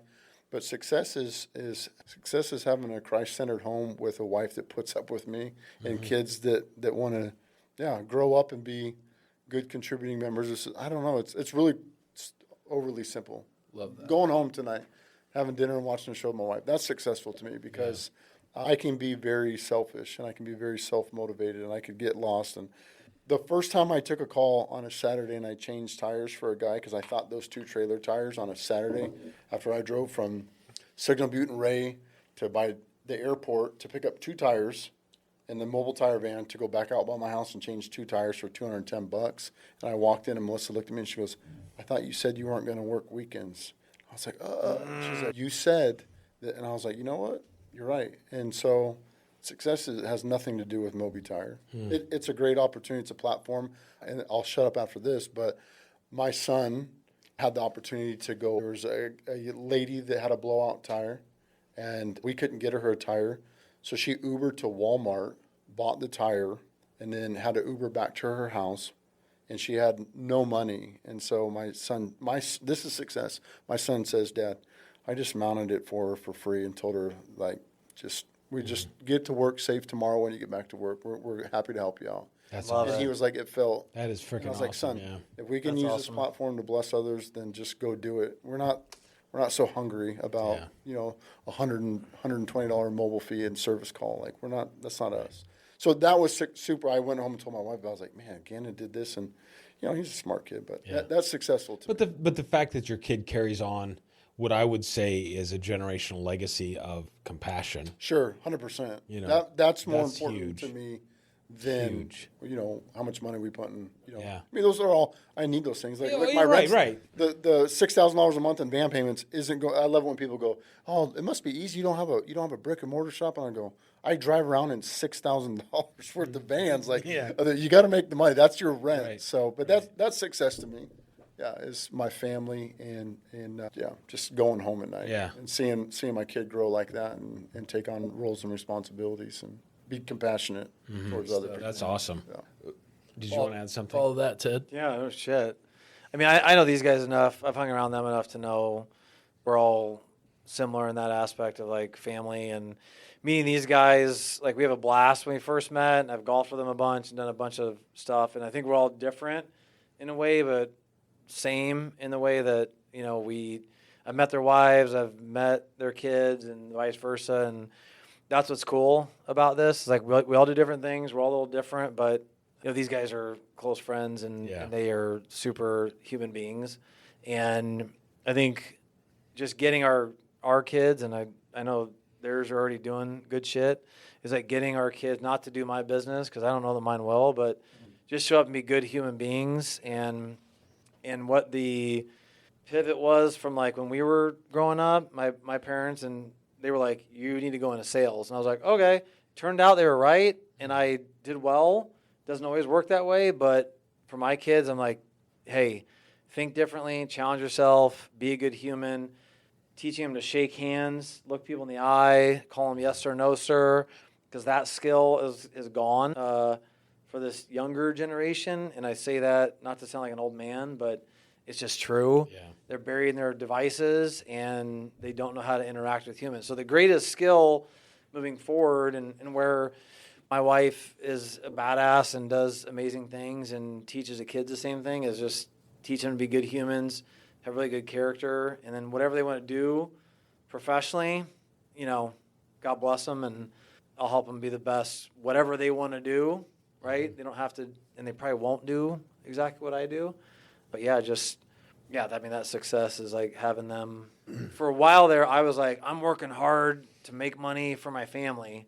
Then I got so buried in my own corporate, working 80 hours a week. I'm like, this is not for my family. This is not at all for my family. You want to know the ultimate? I never shared this with anybody, but you talking about that, September 11th, 2001. I was in the airport getting on an airplane when the Twin Towers were hit. The world shut down. I went and rented a rental car, drove to Vegas because I had appointments I needed to get to in Vegas, and I should have stayed at home. And that eats me every day, like thinking about that, right? My responsibility was to be at work and not be there for the family. And it's crazy because I think about that, where it's like, you saying that, I mean, looking back now, I screwed up my life in more ways than I could ever admit, but those are little things like I would take back. If I could go back and go, don't go to fucking Vegas. Nobody's going anywhere. But I literally walked out of the airport after standing there watching the Twin Towers fall, went to the rental car counter, rented a car, drove to Vegas. Did you have any appointments that still took you? Yeah. That's crazy. Yeah. That's crazy. Yeah. It was nuts. It was nuts. But I think about that, and I think my kids were young at that time. So Bob, I had a question for you because, and this just kind of popped into my head when we were talking about sales. Of all of us, I feel like your business is probably the most cyclical with regards to when you think about restoration, right? Weather type losses. How do you combat dead times, or do you have dead times? Are you guys busy with stuff all the time? Yeah. I mean, we've definitely had those mornings where we kind of look at each other and go, what are we going to do today, right? I think everybody's probably been through that. As time's gone on, that's become less and less. So that's definitely a blessing. Some of the things that we did is we introduced duct cleaning.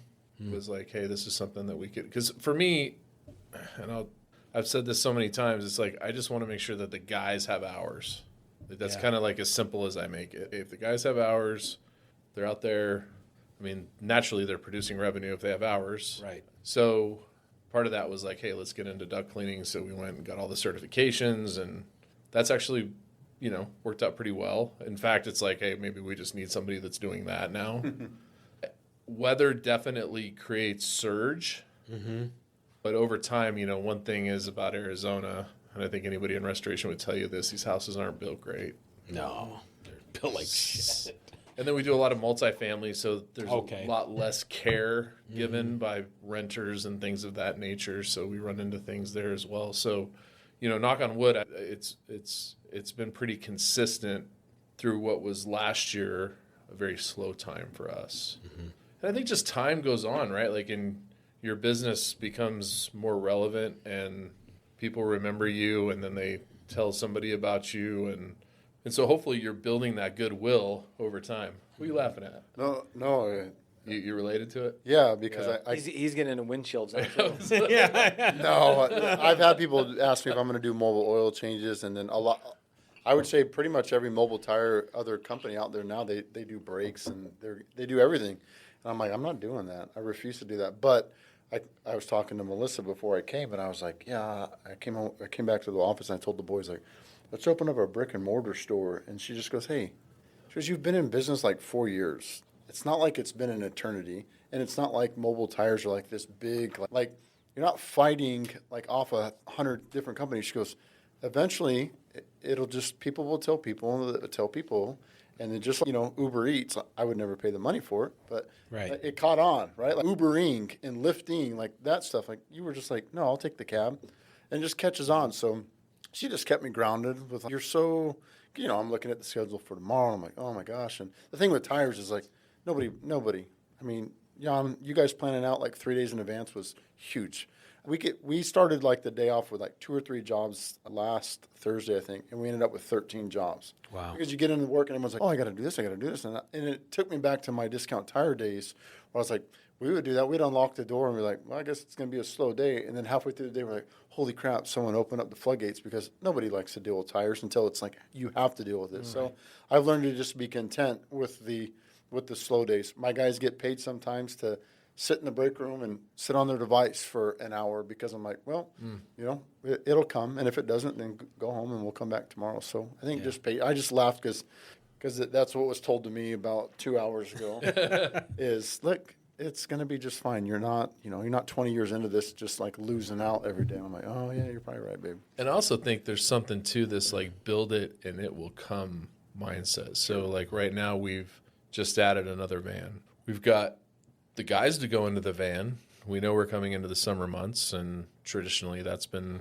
our busier time. Yeah. So, I'm kind of thinking like, hey, if we're feeling pretty pushed right now, that we need to build some capacity so that way we're not stretching the team too thin, right? But don't be afraid to take that step to say, hey, I want to grow my business. Well, how do you grow your business in our world? Like, one truck can only do so much revenue, can only service so many customers in a day. So the only way to expand that is to expand the capacity. So you got to kind of build that, and then hopefully if you're doing the right things, then you're going to get more business and it'll come. But it's a big step, especially when you're the one foot in the bill, right? So yeah. Well, that's the tough thing, right? When you have to make payroll still. Yeah. What have there been situations where either publicly or privately the shit hit the fan and you had to deal with it? How did you deal with it? How do you save face, so to speak? You talking about in work? Yeah. Public. Sorry, babe. Yeah. Sorry, babe. Yeah. Nah, I'm like, are you saying like, are you talking about like in work? Hit the fan? Yeah, no, at home and the rest. Yes, at work. Yeah. I just want to hear you. Aren't you like a one man show? I would love to hear about the dialogue. I mean, it's usually just in my when I'm battling in the mirror, I'm like, Yeah. oh, you idiot! Like, why'd you do that? Go It's a shave real right struggle now. with that. Go shave, damn It's it. a real struggle with that idiot. Like, why'd you do that? Here's your razor, dumbass. Yeah. Yeah. Exactly. How do you like it? Do you like it, huh? Why didn't you make enough calls today? Yeah. Wham, wham. Yeah. Oh, so you had time to golf. Yeah. No, many calls- that actually is my struggle. I'm like, why am I golfing on a Tuesday at 9 a.m.? That's so dumb. That actually is my hardest. I'm like, why did I agree to this? I'm a yes man, so if someone asks me to do something, I'm like, sure. Same way. Today I was at something and I was like, why am I even here? Like in the moment, it sounds great, and if you ask me to do something, I'm likely going to say yes, and then it's I'm my own worst enemy. Yeah. So privately, I'm my own worst enemy. Yeah. And I knew there was something behind it, like oh, a 100%. one man band. Basket case. Like, but it's true. Like I'll want to do something, and then it turns out to be not the right move. But yeah, I mean, dealing with clients and our clients are very different. Right. I imagine, but my clients, if they need tires or they need insurance, like they're not shopping for what I'm doing, so I'm constantly having to. No one's ever said, "Oh, that's dumb. Saving money is dumb." It's always, "Oh, that's great. Sounds great." But then when they go back to their list of things to do, none of it is low priority. It's low priority, right? And so I'm always having to sell them on the idea of saving $5,000 a month or $200,000 a year. And so it's dragging them through the glass to go, what would you do with $200,000 more a year? Would you hire someone? Would you buy a van? Would you buy more tires? So it's more that rat race of like constantly staying in their ear. And privately, I had a great day today. I made some good calls, set up some great meetings. My son, my 7-year-old was like, we were chatting, and he's always like, he's so smart, which thank God for my wife. He's like, what's a good day like for you at work? And I'm like, God damn, this kid always asking the tough questions. I'm like, well, and immediately I was like, when I sign a contract, it's a great day. Mm-hmm. And then I was like, you know what? And then immediately I was like, maybe not. I was like, a great day is if I talk to 5 people and I just have great conversations with them. Mm-hmm. I learn about their business.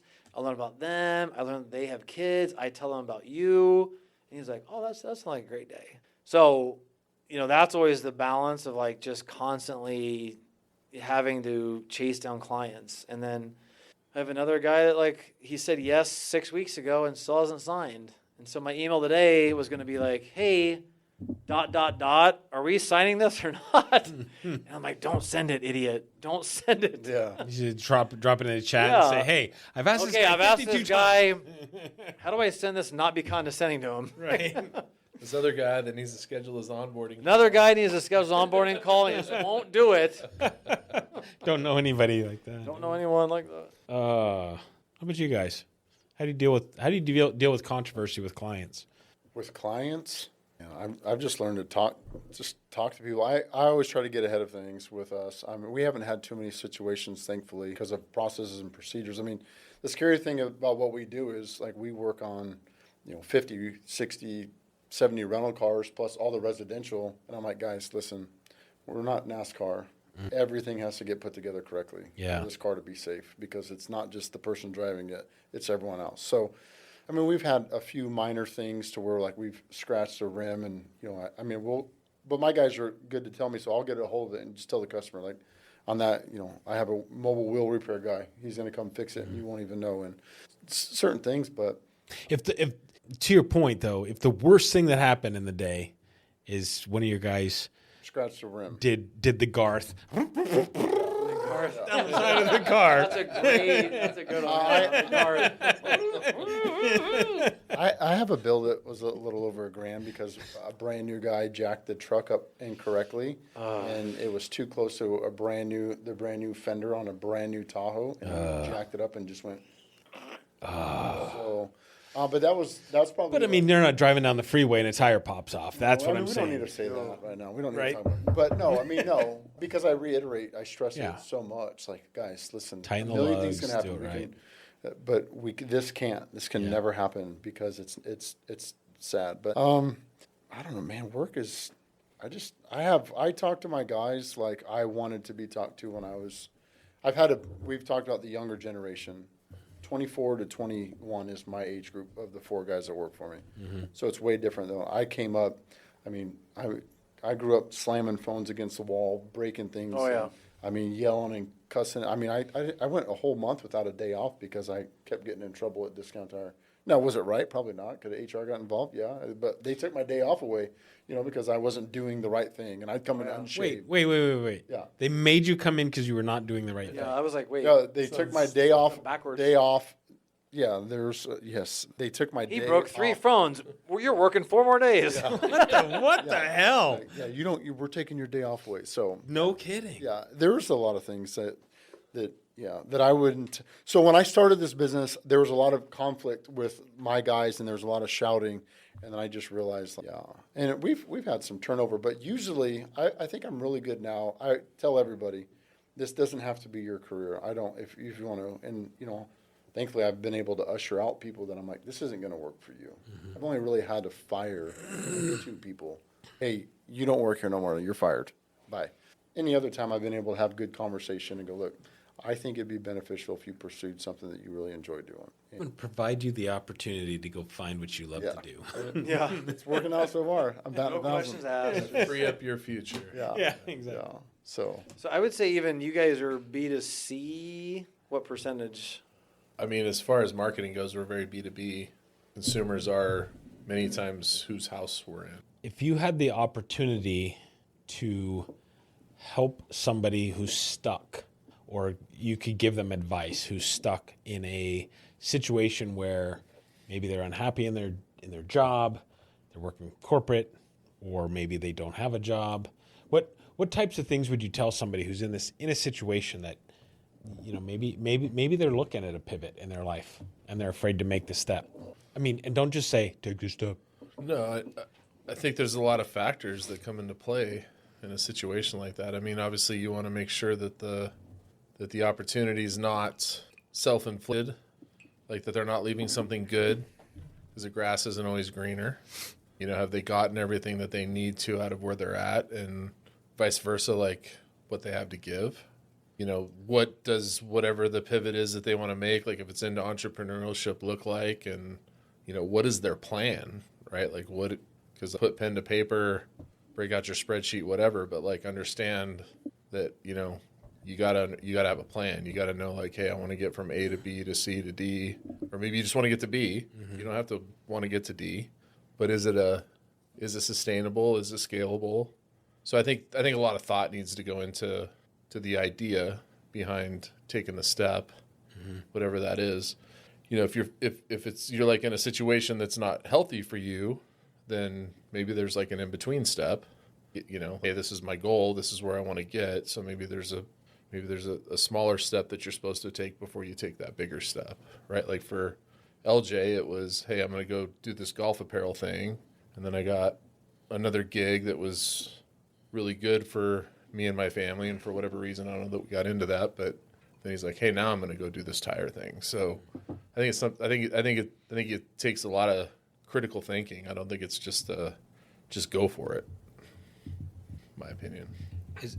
Has there been an opportunity in any one of your lives where you had the opportunity to make a pivot, or something presented itself that now looking back you didn't take that opportunity because of fear or circumstances or whatever it was that could have changed your life for the better, and now looking back you're like, had I just Would have bought more Bitcoin.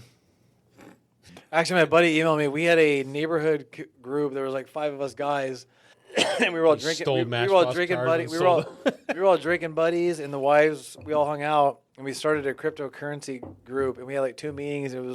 We were eating pizza and drinking beer, and then the guy emailed me like 3 or 4 days ago and goes, "FYI, this is literally 7 years ago or whatever it was." He goes, "If you had invested $5,000 in Bitcoin, you'd have X $5. amount, whatever. No. So, funny story. Bitcoin. Yeah, for sure. I mean, there's been plenty of opportunities I'm sure that we've all missed. I mean, I'm a tire kicker at heart, you know, to like. Go to work for Moby Tire. He's looking Yeah. for Well, somebody. that's right. I didn't even plan that. Looking I didn't for even plan somebody. that. I need a sales I guy. just kick tires all day. You love calling people and getting rejected. I need your help. Oh, dude, I can do that all day. If you're not getting rejected, you're not trying. Well, Like, I want no's. If I get 20 no's a day, I know I'm doing well. Yeah, I I wish I think. could have that yeah, mindset. we're built different. I wish I could have that mindset.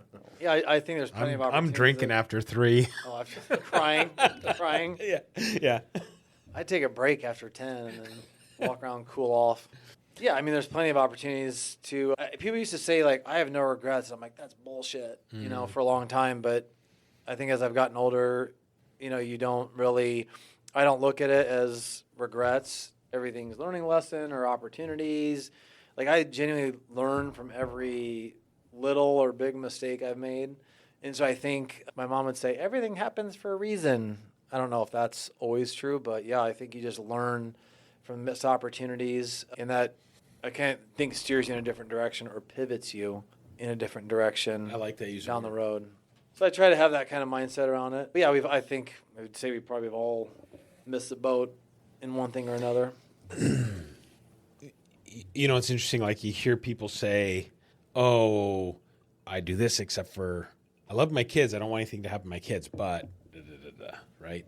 Is it the same with those pivots? Right? Okay, everything I've done in my life has led me to where I am today. Right? So I don't regret anything, but I do have regrets. I wish I would have played football in college because I think I probably would have been pretty good, and I turned that down.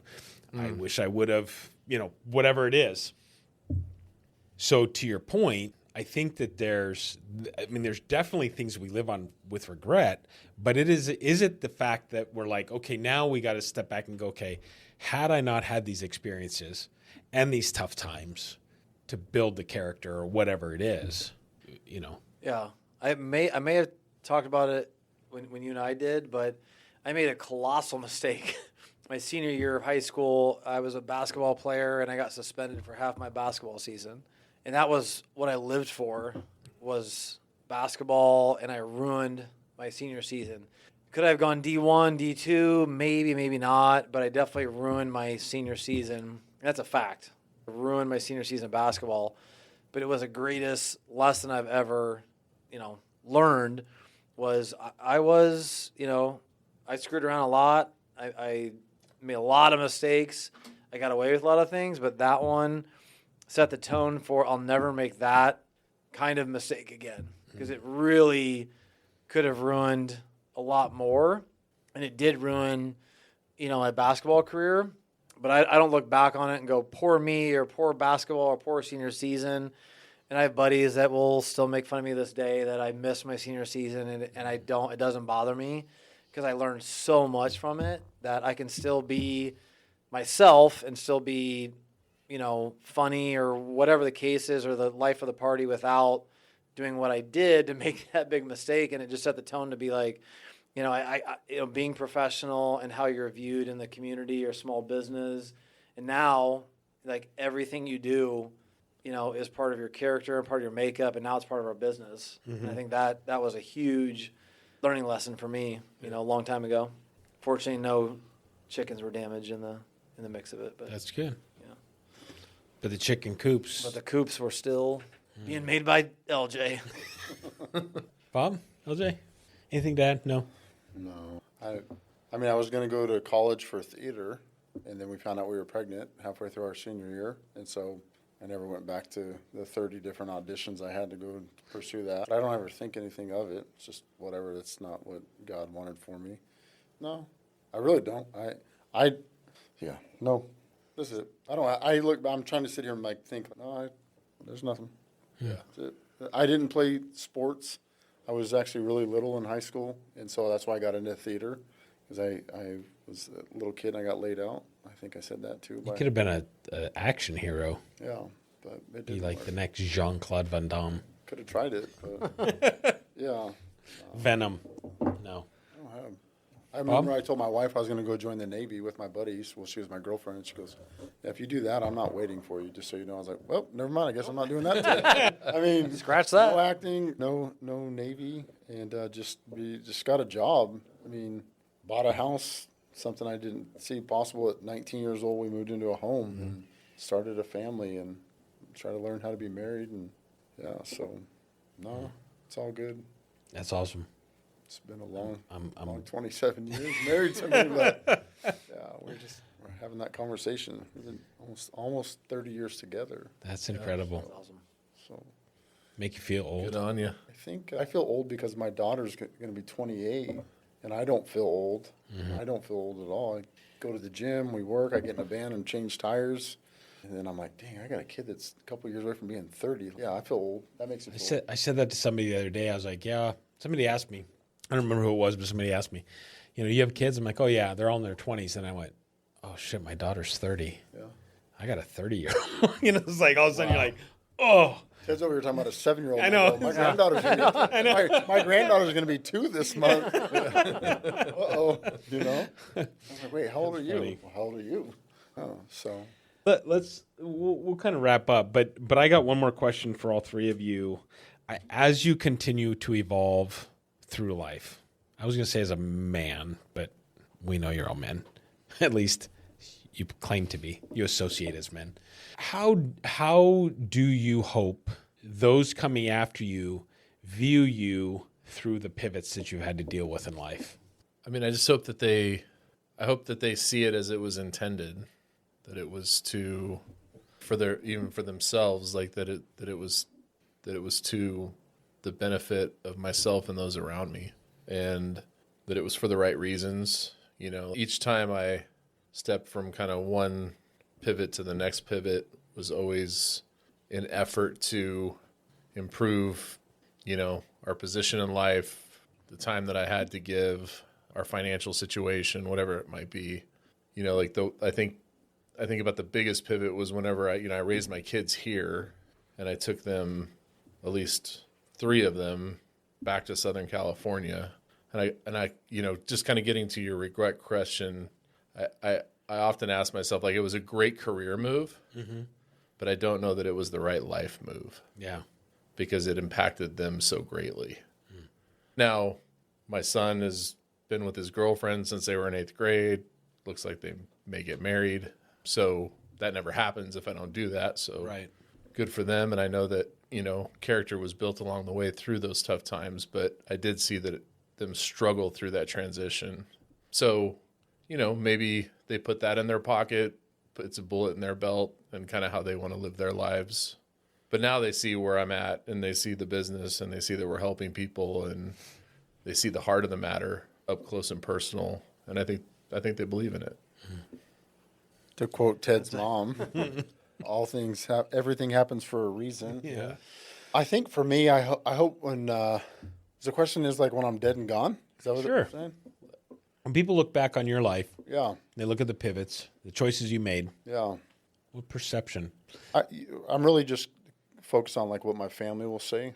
I really couldn't care less what anyone ever says about me. I hope that when my kids look back, knowing like where I came from and the life that I got to live before I started this family, and then all the career changes Dad made, truly my hope is that my kids will see Christ glorified in the way that I loved them, in the way that I pursued Jesus regardless of monetary gain, and that they saw that even though I made a lot of mistakes both in the workplace and in just my family life, in the way I raised them, that just the pivots that I've made have brought me closer to Jesus, and that they see Christ in me at the end of my life when it's all done.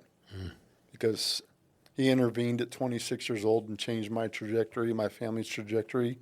And I'm a firm believer in generational sin and things that have cursed your family. And I come from a long line of that.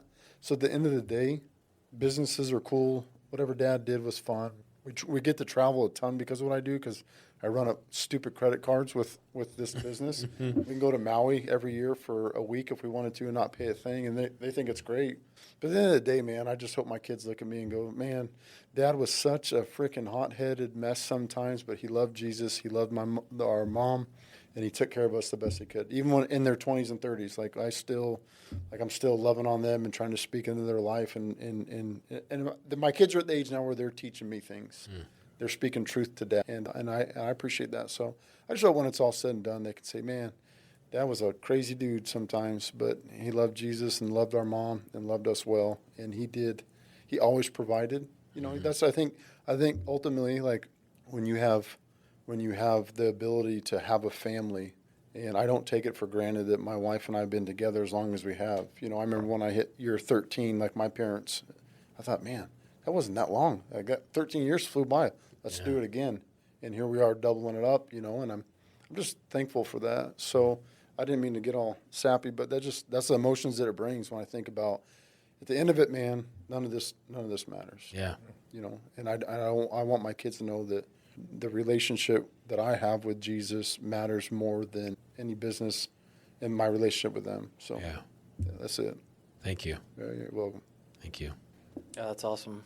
Ted, you want to follow that up? I mean, again, but I think he said something that I was trying to remember while you were still talking, but about family, generational sin and all that. I think about that a lot because, my family generational sin is something, you try to overcome kind of in a way that I want to expose my kids to as much as they can be exposed to, and because I think it's important instead of sheltering them. Mm-hmm. And I think even today's world, there's so much poor exposure, and not to get on a soapbox, but like devices and internet and texting and all that is horrible. And I am a huge proponent on responsible technology and all those things, and trying to teach them in a way that is different than I was raised, but still some of the core characteristics is tough. Every day I'm like, did I do the right thing today for my kids? And I tell my kids I love them 100 times a day, so that way they know it, through and through. And if I get on them, and we have a basement, and two of the kids are in the basement, if I get on about something, I wait a little bit, and then I go down, hug them, love them, follow up with them, because that didn't happen when I was a kid. Mm-hmm. And I was always like, I'd go play basketball and be like, I was just left to my own thoughts. Yeah. I wonder a lot of bad stuff. And I never want my kids to wonder how much I love them and will do anything for them. And I think that's just always a tough balance of like teaching and coaching and being tough on them, but unequivocal love for them, no matter what they do. And I think that's the most important thing. So if they grow up and say, my dad loved me, number one. Number two, he taught me great stuff, right, about being a man, being a good character, being, believing in myself. And then three, he was also tough on me, because I still think that's a trait that we get away from these days, where, and no judgment on any parenting, because everyone can parent how they want, but I think there's still this balance of people have just completely backed away from that, right? What your belief system is, and they've backed away from a lot of things. And it's scary that kids are free to do whatever they want, whether that's internet, whether that's, I have too many examples for my kids, in the school system and what they've seen. And it's just a fine balance. So it's like I love them unequivocally. And something that my wife is number one, and selfishly, I think you guys is making sure she's at the forefront and telling them it was just Mother's Day, and making sure they know she is the most important thing in our life. Her and I come first, right? Which is a tough thing to say, but she comes first, right? And if I show them how to love my wife, then they're more likely to do that in their relationships as they get older, and with other people. And so I think whatever I do for work, ethical, whether it's cool, whether it's fun, whether it's hard, whatever it is, they're going to see how I operate every day, and with her, most importantly. and they're going to hopefully be good men and live good lives and take care of their women in their lives. Yeah. That's all that matters. So I said that was the last question, but one more question came to my mind, and I'll try to wrap on this. But Ted, your kids are obviously a lot younger than our kids. But how did you guys deal with failure with your kids and letting them know that failure is actually a good thing in some situations?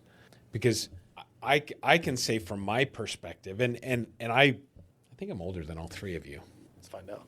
Pretty sure. But I'm just thinking from my perspective, like nobody was diagnosed with anything when I was a kid, right? I mean, there was no ADHD and all those things, right?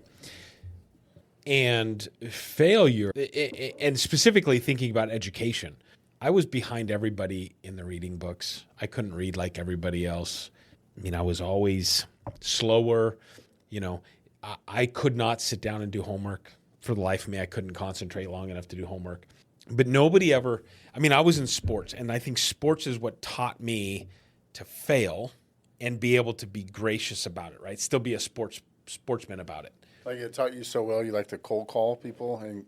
No. Yeah, okay. I still do not like that. Never mind. Still do not like that. Teach them that one. Still do not like that. Teach them how to cold call, but that's fine. But just kind of thinking about the generation, because you hear that quite a bit, where kids don't know how to fail. They don't know how to deal with disappointment or failure or those types of things. Did you guys do anything to help your kids navigate that? Or Ted, are you doing anything now to help your kids grow into that and navigate it?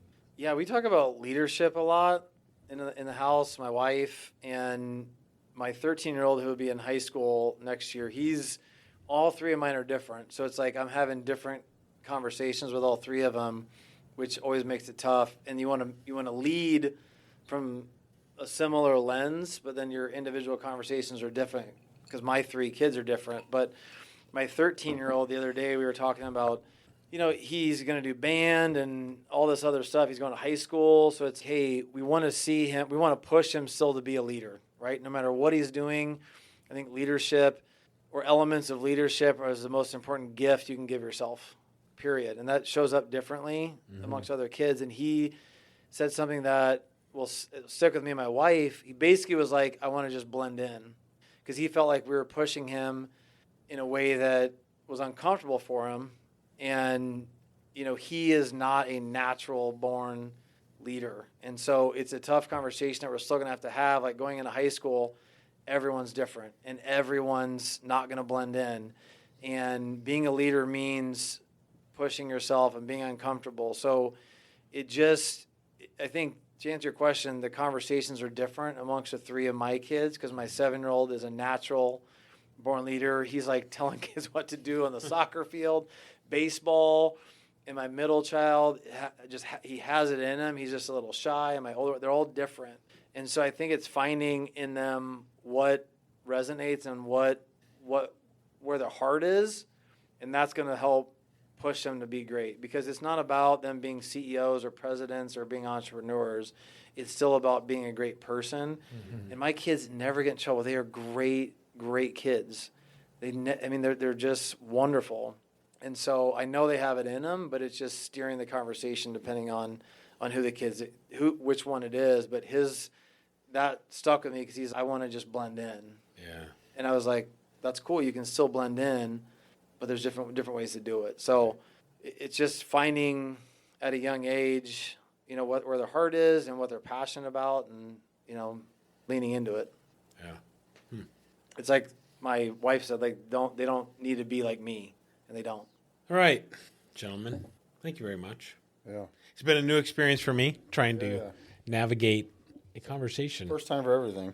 That's good. We'll have to try Worked out. different formats of the same Maybe type of TJ thing. next time. Yeah, I might have LJ on next time. Get LJ the donut guy on.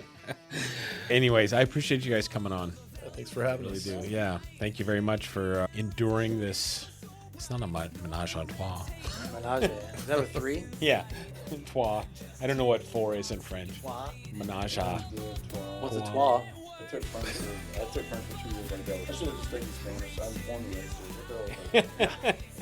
in Yeah, I'm gonna take French. What?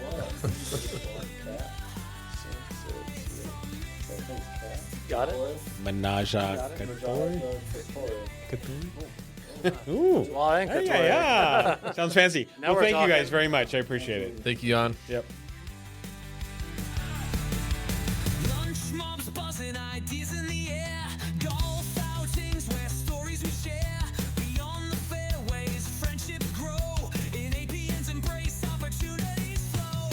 No happy talking, just real deals. Authentic connections, the kind that heals. From Palm Springs to Pine Top's Grace, APN's network spans every place. Above Par Network, we're going above and beyond, reaching new heights. In networking realms, scaling the heights. From mixers to golf, our spirits unite. APN's the beacon, our guiding light.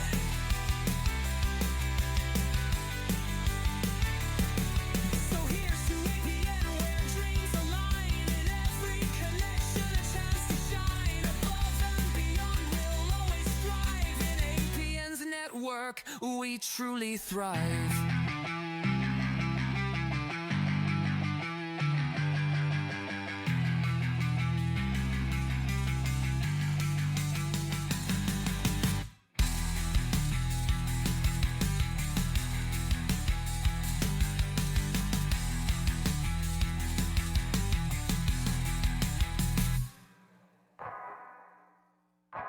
Before you go, if you want marketing that actually moves the needle, check out lzrmarketing.com. Expert marketing solutions for your business. From websites and social to ads that convert, Liz and Riley help you stand out and grow. That's LZR Marketing, laser focused on your success. Like, share, and subscribe to Above and Beyond, where excellence meets elevation. Elevate your mindset, one episode at a time.